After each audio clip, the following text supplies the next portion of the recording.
ఈరోజు నాకు చాలా ఆనందంగా ఉంది.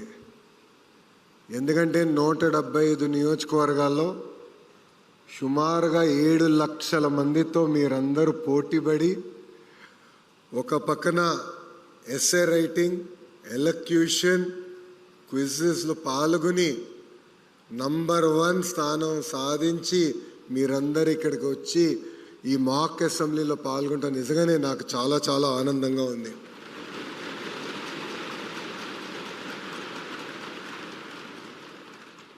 ఈ మాక్ అసెంబ్లీ అనేది ఒక ఉదాహరణ.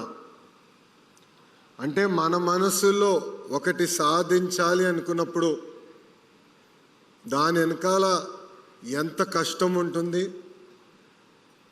ఇక్కడ ఈ వేదిక పైన పెద్దలందరినీ నేను కన్విన్స్ చేసాల్సి వచ్చింది.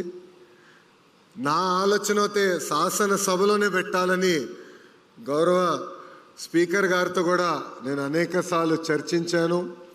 అప్పుడు ఆయన పార్లమెంట్ ప్రాక్టీసెస్ రూల్ బుక్ తీసుకొచ్చి అసెంబ్లీలో పెట్టలేం, కానీ అసెంబ్లీ ప్రాంగణంలో పెట్టే బాధ్యత నేను తీసుకుంటానని గౌరవ స్పీకర్ గారు చెప్పారు. అయినా నేను ఒప్పుకోలేదు. ఆయనతో చివరి దశ వరకు కూడా పోరాడా. కానీ ఆ పోరాటం ఫలితమే ఈరోజు ఇక్కడ మన మాక్ అసెంబ్లీ ఏర్పాటు చేసుకుంటాం జరిగింది.